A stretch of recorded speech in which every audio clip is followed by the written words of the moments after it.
Hey guys, as you can see, I'm the proud new owner of this 1968 John Deere 440. This is a front loader with the backhoe. So I just recently purchased this and it's been an absolute nightmare. There's a lot of things wrong with it, which unfortunately I wasn't aware of. I'm brand new to this. I've got no experience with tractors, minimal experience with diesel motors. So I'm learning as I go. But we'll do a walk around and I'll show you some of the features of this tractor. I'm going to be starting a new series where I'll be working on the tractor. It needs a lot of repairs, so I'll show you guys the repairs that I'm doing on it, and I'll show you guys what I'd like to do with this tractor. So first of all, we have this big backhoe section. This came from the factory, so it's mounted on here. It's not a 3-point hitch. You can't remove it. It's on their factory, and this thing is designed to be an absolute beast. So a few issues I've learned about this is it drifts. The valves are probably not great, so when you leave it all the way up, it falls to the ground over about 5 minutes. But we got the big outriggers here, which can help stabilize the back. We've got the controls for the backhoe. One of the few good things about this tractor is the tires are overall in really good condition. These tires can be quite expensive and they're in pretty good condition. No dry rot at all. I've got the cover removed from the tractor because I've been working on repairing it. So the gentleman who sold it to me was a farmer and he sold it to me in perfect mechanical working order, no issues. He claimed that it would be perfect and I wouldn't have to do a single thing to it. I paid $8,000 for this and the gentleman delivered it 3 hours included in that price. So long story short, I was really excited that I could just buy a machine and start working with it right away. I'm a busy guy. I have 2 full-time jobs. I have a young child. So I wasn't looking for a project, which is why the $8,000 might sound expensive to you. But I was under the understanding I was getting a really good quality working machine that I wouldn't have to sink any time into it. That definitely has not been the case. So again, front tires, good condition. That's a nice perk. We have the front loader bucket here. This bucket, I believe, is 1/3 of a yard. This can lift approximately 800 pounds. And another good thing is a bunch of these hoses have been replaced over the years. They're in pretty good shape. We'll zoom in and show you this, but as you can see, these hoses are in good shape. There's no dry rot on them. I'll show you guys what dry rot looks like. And these cylinders are also in really good shape. So that's a perk. The problem is the gentleman who sold it to me, again, he sold it to me saying there was no leaks, and there are some pretty significant leaks. If you look down here, that's a leak from just a few hours of it being parked, but oh well. And then on this other side over here, I'll show you an example. This tire here, there's one tire that's in kind of bad shape, and if you look close, this is what they call dry rot. So there's all this cracking in it. These tires are 8-ply, so apparently this may still last forever. These front tires cost around $200, so it's not the worst thing in the world, but that's not in great condition. The other 3 are in really good shape. And then if you look over here, this is a really good example of what dry rot looks like on a hydraulic hose. So we've got all this cracking. There's about 5 hoses that are really cracked up and in somewhat bad shape, but hoses aren't the most expensive to replace. They're just a little time consuming.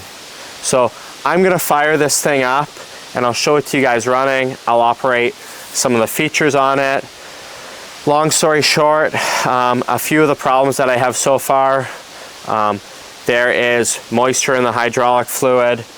I checked on that and there's moisture in there, which is potentially going to cause issues with the other seals. So I'm going to have to flush the whole hydraulic system, which is like 10 to 15 gallons of hydraulic fluid. So that alone is going to be close to $500 in hydraulic fluid. I'm having an issue right now where the battery is not charging when I'm using it. So I've pinpointed the alternator isn't working. So I need to get the alternator fixed, and then the fuel. Who knows how long this diesel fuel's been in here. When I pull the sample, it's nasty, tons of rust, tons of chunks. So that's gonna probably cause some other issues, and it's probably the main reason why I've been having issues with it stalling and bogging down while I use it. So we're gonna move back over here and I'll fire this thing up. Okay everybody, so I'm gonna start this thing up. I'll operate it. I'm not gonna drive the machine right now because again, I'm having issues with the battery not charging. So I've already been stuck 2 different times, not on our property. So I'm not gonna move it, but I'll operate the hydraulics.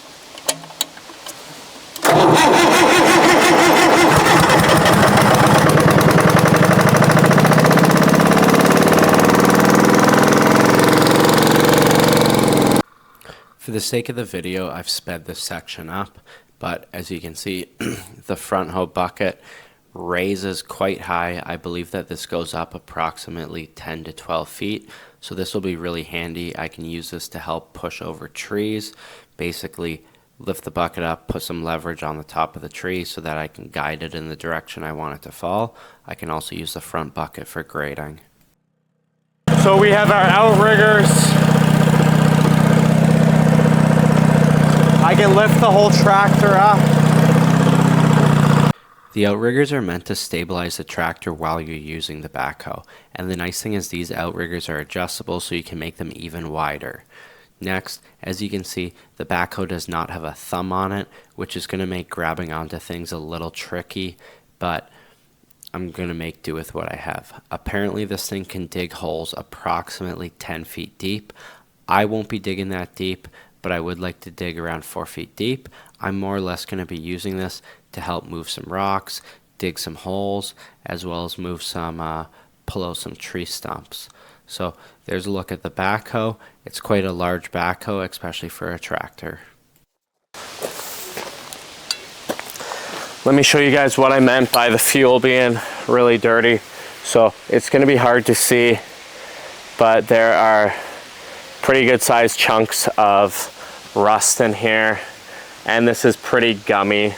So I've already done a little bit of work on it to stabilize the fluids, but this is definitely going to be a project and a money pit, which unfortunately that's not what I wanted.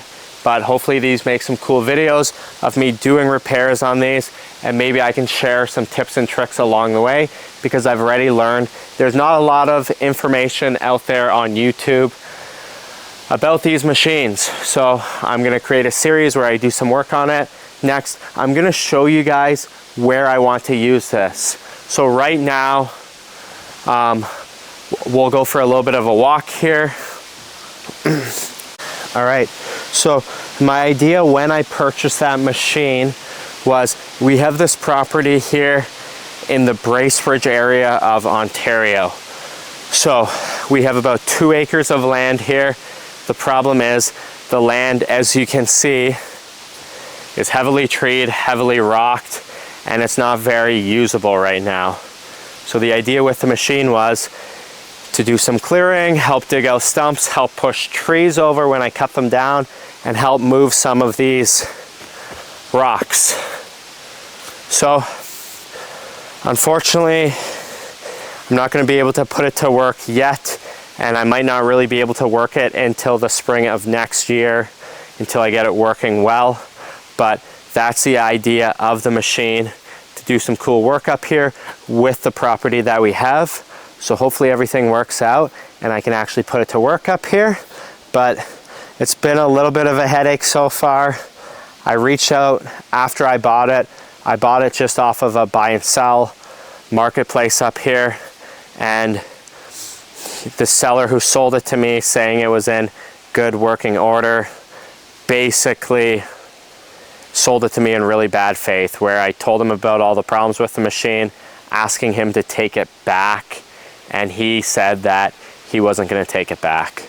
So I'm stuck with it in its current state. I can't even really sell it because it's not working right. So we're gonna kind of figure it out from here. If you guys have any experience with older tractors, diesel tractors, specifically John Deere 440s, please leave a comment. I'd love to reach out and get some tips and tricks from you guys. But yeah, thanks a lot, and check out my channel for all kinds of home renovation tips and tricks, yard work, landscaping, all kinds of cool stuff. Thanks a lot.